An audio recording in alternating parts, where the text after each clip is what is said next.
The air inside the arena felt heavy, almost suffocating, long before the lights actually went out. It was a strange, static energy that settled over the crowd during the commercial break, a collective unease that nobody could quite articulate. The main event had just finished in a way that felt conclusive, yet the production team wasn't rolling the credits.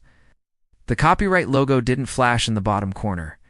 Instead, the cameras lingered on the center of the ring, focused on the empty canvas, as if waiting for a stain to appear. The commentary team sat in silence, their headsets muted, shuffling papers with nervous energy that the microphones picked up as subtle, scratching distortion. There was no music playing over the PA system, which was the first sign that something was technically wrong, or perfectly orchestrated to feel like a disaster. The audience, usually buzzing with the adrenaline of the night's finale, began to murmur. It wasn't the excited hum of anticipation. It was the confused, low-frequency rumble of 20,000 people asking the person next to them if the show was over. Security guards near the barricade shifted their weight, looking back toward the entrance ramp, not with readiness, but with genuine confusion. They tapped their earpieces, frowning, seemingly cut off from the command center in the truck. This atmosphere of malfunction was deliberate, weaponized to strip away the polish of the broadcast. The giant lead boards wrapping around the mezzanine flickered, not with a graphic, but with a gray, desaturated static. It looked like a power surge, a glitch in the simulation of sports entertainment. In the ring, the referee was still dismantling the turnbuckle pads, a routine housekeeping task that suddenly felt voyeuristic, as if we were watching something we weren't supposed to see. The producers let the uncomfortable silence stretch for 30 seconds, then 60. In the world of live television, a minute of dead air is an eternity. It creates a vacuum, forces the viewer to lean in, not out of excitement but out of anxiety. Casual fans check their watches. The smart fans check their phones, scouring Twitter for news of a walkout, a power outage, or a legitimate emergency. Nobody knew what was happening, and that lack of knowledge transformed the arena from a place of celebration into a place of vulnerability. Then the sound hit. It wasn't a catchy guitar riff or a booming orchestral opening. It was a high-pitched, discordant feedback screech that tore through the speakers, causing people in the front row to physically cover their ears. It was ugly. It was abrasive. It signaled a breach. The screech looped, dropping in pitch, until it became a rhythmic, mechanical thrumming, like a heartbeat under duress. The lights didn't drop to a dramatic black. They simply died, leaving the arena illuminated only by the pale, ghostly glow of thousands of cell phone screens. The darkness wasn't theatrical. It felt industrial and cold. Through the gloom, the commentary team finally spoke, their voices devoid of the usual broadcast sheen. They sounded small, confused, and genuinely rattled. They weren't selling a match, or reporting on a disturbance. The confusion in their voices mirrored the fear in the crowd. This wasn't a returning hero coming to save the day. It felt like a ghost returning to haunt the living, an intrusion of reality into a scripted world that was desperately trying to keep the door locked. When the silhouette finally appeared at the top of the ramp, the reaction wasn't a pop. There was no explosive cheer that usually greets a surprise return. Instead, the sound that filled the arena was a gasp as sharp.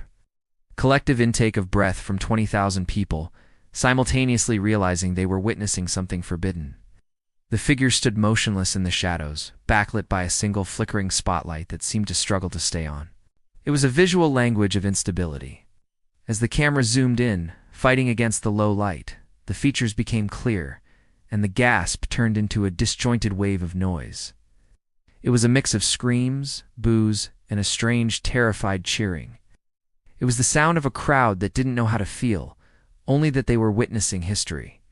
The woman standing there wasn't wearing wrestling gear. She was dressed in street clothes, a heavy leather jacket, torn jeans, boots that looked worn from travel. She carried no microphone. She struck no pose. She simply stared down the long ramp, toward the ring with a look of utter hollow exhaustion. The commentary team didn't shout her name. There was no, "Oh my God," or "She's back." Instead, the color commentator whispered a single word, a profanity that was immediately censored by the broadcast delay, leaving a jarring silence in the audio feed. The play-by-play announcer stammered, his voice cracking as he tried to reconcile the production notes in front of him with the reality walking down the aisle. He spoke about legal injunctions, about burned bridges, about the fact that this person was explicitly, never supposed to set foot in this company again. This narrative framing stripped away the magic and replaced it with raw, uncomfortable tension. It made the viewer feel like they were watching a trespasser, someone who had broken into the building to settle a score that had nothing to do with championships. The camera work reflected this chaos. It was shaky, handheld, zooming in and out erratically as if the cameraman himself was afraid to get too close. She began to walk. It wasn't the confident strut of a superstar. It was a slow, predatory march. She didn't look at the fans. She didn't acknowledge the signs or the outstretched hands over the barricade. Her eyes were locked on the empty ring, possessing a 1,000-yard stare that spoke of trauma and unfinished business. The crowd noise began to fracture. Sections of the audience started chants that died out quickly, unable to find a rhythm against the oppressive atmosphere she projected. You could see the confusion on the faces in the front row, grown men looking at each other, asking if this was part of the show. The blurred line between work and shoot is where wrestling finds its highest drama. In this moment, lived entirely in that blur. She looked dangerous, not in a physical sense, but in an emotional one. She looked like someone with nothing left to lose, and that is the most terrifying thing a human being can be. As she climbed the steel steps, the metal clanging echoed through the silent arena, a lonely metallic tolling that signaled the end of the era that had existed just 5 minutes prior. She stepped between the ropes, and the intimacy of the moment became unbearable. The ring is usually a stage, a platform for projection, but she treated it like a crime scene. She walked to the center, the canvas shifting slightly under her boots, and stood there, surrounded by the invisible wreckage of her past. The house lights slowly bled back up, but they were dim, casting long shadows across her face. This lighting choice was crucial. It highlighted the bags under her eyes, the lack of makeup, the raw humanity of a person who had been through hell. She didn't ask for a microphone. She didn't need one. The silence in the arena was so profound that you could hear the scuff of her boots as she turned to face the hard camera. It was a violation of the standard wrestling protocol. Usually a return is about validation about the star, asking the crowd, "Did you miss me?" She didn't care if they missed her. She was there because she had nowhere else to go. The current champion, who had been celebrating moments before the feed cut, had retreated to the corner, clutching the belt not as a trophy, but as a shield. The juxtaposition was striking. The polished, bedazzled, media-trained champion against the raw, jagged edge of the returning exile. The champion looked at the referee, looking for a cue, for a planned spot. But the referee just stood with his hands raised in a gesture of surrender. This broke the fourth wall in a way that felt dangerous. The exile walked slowly toward the champion, invading personal space, breaching the unspoken boundary of performance. She didn't throw a punch. She didn't hit a finisher. She simply leaned in close, the cameras catching every micro-expression, and whispered something that the microphones couldn't pick up. The champion's face went pale. It wasn't the exaggerated shock of acting. It was a subtle draining of color that comes from hearing a truth you were trying to ignore. The crowd remained in a state of suspended animation. They wanted to cheer. They wanted the catharsis of violence, but the tension was too thick. It was a hostage situation. The exile stepped back, looking around the arena with a sneer that wasn't directed at anyone in particular, but at the entire industry. I looked at the logo on the turnbuckle, at the corporate sponsors on the LED boards, and spat on the canvas. It was a gesture of supreme disrespect, a rejection of the machinery that had made her and then broken her. Then she turned and left. No music played her out. She exited the ring as unceremoniously as she had entered, sliding under the bottom rope. The anticlimax was the point. It wasn't about a fight. It was about a presence. It was a statement that the status quo was over.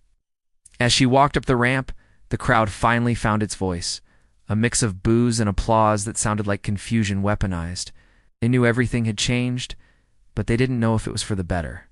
The broadcast cut to black, but the story didn't end there. It simply migrated to the chaotic reality of the backstage area.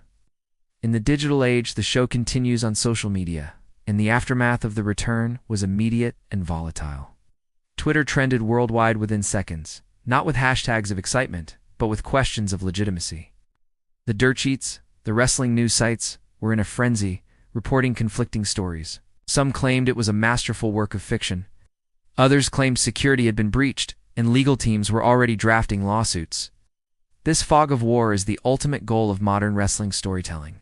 Backstage, the camera, now operating in a documentary style exclusive to the network's digital platforms, caught the fallout. We saw executives shouting into phones, producers throwing headsets onto desks, and the locker room standing around monitors in stunned silence.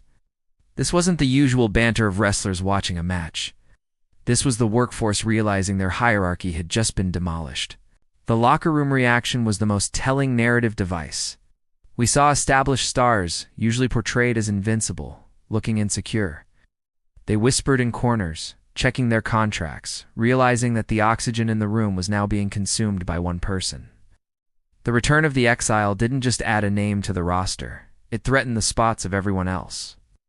The narrative shifted from the shock of the return to the consequences of it. We saw the younger talent looking confused, asking who she was, only to be shushed by veterans who remembered the wars of the past.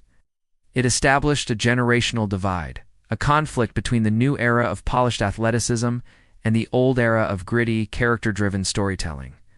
The Exile was a relic, a dangerous artifact that had been dug up and brought back to civilization, carrying a curse with it. The media scrum that followed was a disaster in the best possible way. The press conference, usually a sanitized affair of softball questions, turned into a riot. When the Exile sat down at the podium, still wearing her street clothes, the room went cold. She didn't answer questions about her training regimen or her goals. She spoke about betrayal. She spoke about the cost of fame in a way that made the journalists uncomfortable. She looked directly into the camera lenses, breaking the barrier between the subject and the viewer, and spoke about the years she lost, the injuries that didn't heal, the family that fell apart while she was on the road. This grounded the storyline in a painful reality. It wasn't about a belt, it was about a life. The chaotic energy of the backstage segments, with shouting voices and shaking cameras, reinforced the idea that the company had lost control of its own narrative. The genie was out of the bottle, and it was angry. As the adrenaline of the night faded, the true weight of the event settled in. The final moments of the video package didn't focus on the shock, but on the sorrow. We returned to a shot of the empty arena, the fans long gone, the janitorial staff sweeping up the popcorn and spilled beer. The lights were dimmed, leaving the ring in a pool of shadow. The commentary, now a voiceover recorded after the fact, was somber, almost apologetic. They reflected on the history of the Exile, not the championships won, but the bridges burned. They questioned whether the company had made a mistake by opening this door. It wasn't a hype package for next week's show. It was a eulogy for the peace that had existed before she walked back through the curtain. The narrative arc had moved from fear to confusion to chaos, and finally to a deep, resonant melancholy. The viewer is forced to confront the voyeuristic nature of their fandom. We realized that by cheering for her return, we were cheering for her pain. The Exile wasn't a superhero. She was a tragedy in motion. The script peeled back the layers of the character to reveal the broken person underneath, making the audience complicit in her suffering. The return wasn't a triumph, it was a relapse. It was an addiction to the spotlight that neither the wrestler nor the fans could quit. The final shot was of the Exile sitting alone in her locker room, the chaos of the night muffled by the thick concrete walls. She wasn't looking at her phone or celebrating. She was staring at her hands, trembling slightly, realizing that she was back in the machine that had nearly destroyed her. This wasn't supposed to happen. The title of the video wasn't clickbait. It was a warning. The story ended not with a bang, but with a lingering, uncomfortable question. At what cost do we entertain? The screen faded to black, leaving no dates for the next appearance. No call to action to buy tickets. Just silence.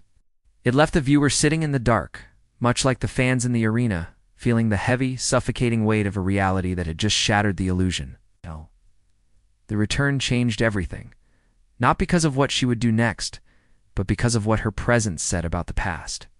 She was back, and nobody, not the company, not the fans, and certainly not her, was ready for what that actually meant.